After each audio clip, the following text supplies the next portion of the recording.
Major colleges and universities receive huge federal grants to help develop prescription drugs.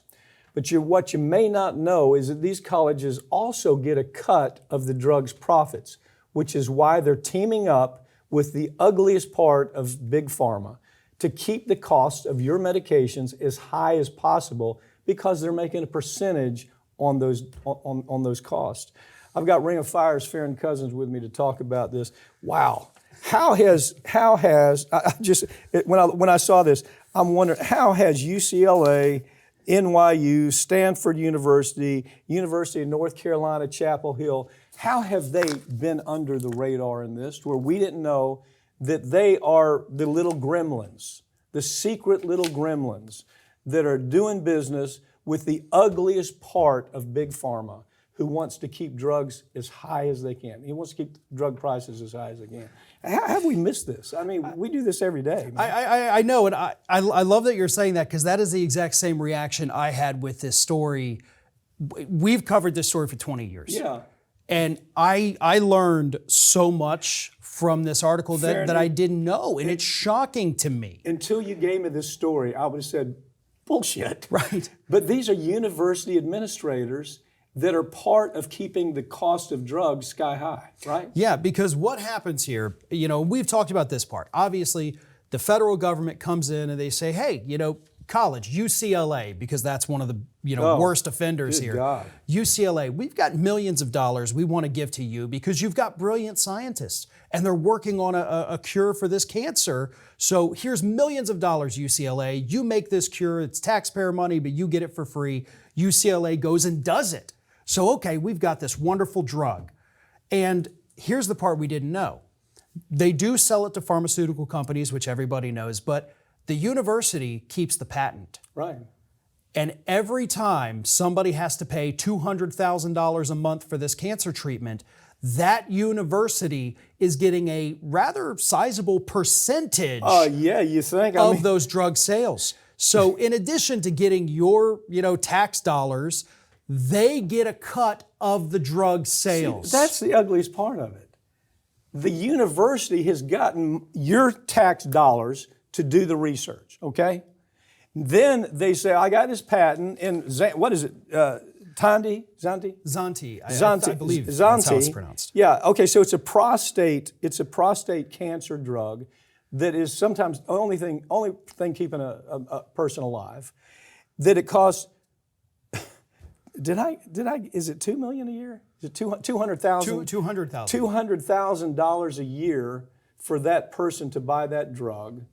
And the college sold it for $520 million to the drug company. And the drug company says, hey, thank you for that. We're going to give you royalties. So secretly, the university is trying to stay under the radar, and they're trying to be the lobbyists to keep drugs high. It's not just, UCLA by far is the worst offender. Yeah. Somebody ought to go there and just clean house.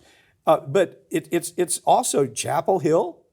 It's also NYU. It's Stanford. They have a direct interest in making sure that people have to pay as much as possible for a drug that might keep them alive. Right, and the colleges have offered the dumbest and most insulting excuse for this. They say, well, we use this money because, we got to keep up the grounds, we got to keep up the buildings, and we give people scholarships to come here, and this helps pay for that. No, what helps pay for all of those things is the fact that you've jacked up your tuition prices 7,000% in the last 20 years. Those students who are not on scholarships are already paying for those that get the scholarships and everything else. You're not paying your professors, basically not paying them living wages because you're getting rid of the real professors, bringing in the adjuncts. You pay $5,000 a semester to. Who, by the way, work for the pharmaceutical industry. Yeah. And so this story, colleges are all about money these days. There is no other way to say it. It's not about education. It's about the money. Okay, down the hall there at UCLA, they're teaching humanities, right? They're teaching humanities, the interactions of how we should interact among ourselves. They're teaching ethics. They're teaching philosophy. And they are making sure that while they're teaching those things, They're making sure that a person has to pay $130 per pill, and they need them every day, year round. They need $130 per pill just so he can stay alive. Now, you tell me there ain't a problem there. And by the way, most of the time, they actually sell these patents to companies overseas who then contract through the major pharmaceuticals, your Pfizer's, your AstraZeneca's here in the US, to make it for them and basically ship it. So Pfizer and them, they don't have to do much at all. But then these other companies, usually in India is where they will buy the patents, they also say, okay, well, you can make generics because now we also have this. And those generic companies recently approached the US government and said, hey, listen, this Zanti drug, we can give it to you for $3 a pill. Yeah. Instead of your $130 a pill. Right. They said $3 a pill, cut down your cost by hundreds of thousands a month. And they said, no. Yeah. No. Well, they why, literally just said no. But why did they say that? They said it because these ghouls, these ghoulish grim reapers that are secretly hiding in the halls of Congress are the universities that are making money. And only thing we talk about all the time is the pharmaceutical industry, which is bad enough. You talk about a bunch of death ghouls, they're filled up with death ghouls. But then you add the university, the people that are supposed to be kinder and gentler, supposed to be teaching our kids the idea of decency and ethics and humanities and how we should teach each other. They are making a killing off the death of people. Yep. No other way to put it. For the second time in 3 months, Donald Trump was the target of an assassination attempt, but this time the Secret Service was able to subdue the gunman before he fired a shot. But this hasn't alleviated any of the fears about political violence in this country. It's getting worse, and we're acting like there's nothing to it, like this is okay, like this is normal. It's not normal, ladies and gentlemen. I've got Ring of Fire's Farron Cousins with me to talk about it. The most disturbing thing, I got to tell you, as I read these stories, is the idiots, these talking head idiots on cable news, basically cable news, whether it's Fox, whether it's CNN, MSNBC, hell, now it's gotten into traditional corporate media. This ain't a big thing. This is nothing to it. He was 500 yards away. He was 5 football fields away. He only took one shot. It's like the same bullshit we heard when Trump was almost shot in the head. Okay, we've got, whether you like the guy, I'm not voting for Trump. No way I'm voting for the guy, but we're talking about an important part of democracy here. When you have these idiots, these talking heads that show up on the scene and say, there's nothing to this, there's nothing to see here, it's infuriating to me. And not only that, it is such a threat to the democratic process in this country. We don't kill people who we disagree with. Exactly. Look, I don't disagree with you on any of that at all. And I do think that obviously this time was different because the Secret Service was paying attention. Had they not been paying attention, it wouldn't have mattered if it was 500 yards away, 200, 150, because he would have kept getting closer. I mean, the Secret Service, through almost a miracle, you could call it, saw the barrel of a gun sticking out from a bush. I wouldn't recognize that. No. And because they did, they were able to get him. He ran. They chased him down. You had the local cops helping as well. But to me, part of this story that is driving me crazy, the more we learn about this guy, is this is somebody that should not have been a free citizen in this country. This is a man that should have been locked behind bars at least as early as the 90s, possibly going back to the 1980s. When you listen to the police in North Carolina where he lived, tell the stories about, oh yeah, we had an armed standoff with him this time. We had another armed standoff with him here. He had weapons of mass destruction. Never spent one day in jail. Has never been to jail one day for any of this stuff. And all the talking head idiots on the cable cabal is what it's become. A damn cable cabal of talking idiots get on the scene and say, oh, well, this is just crazy statements. Like, if I have to hear Joy Reid use the word existential threat one more time, all the talking heads, everything's an existential threat. He's Hitler. He's going to destroy democracy. He's never going to leave if we elect him president. That has an effect, whether we want to agree with it or not. Again, I am not voting for the guy. I think he's a nutcase. But this kind of talk that's accepted by just run-of-the-mill Democrats who say this is the new norm, and it's okay for people like Wallace or Joy Reid to go on the air and equate him to Hitler, and if he's elected, that we're going to lose democracy, that he won't leave office if he's there. I mean, I could go on forever. And we want to say this is no big deal. This isn't important. 25 years ago, if there had been an assassination attempt on a past president or presidential candidate, this place would be going crazy.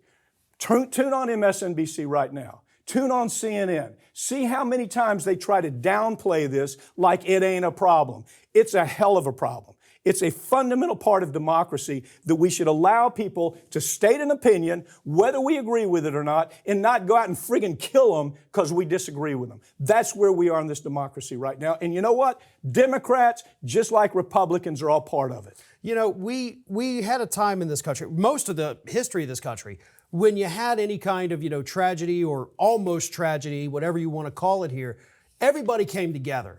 I mean, we saw it after natural disasters. Right. We saw it after 9/11, of course.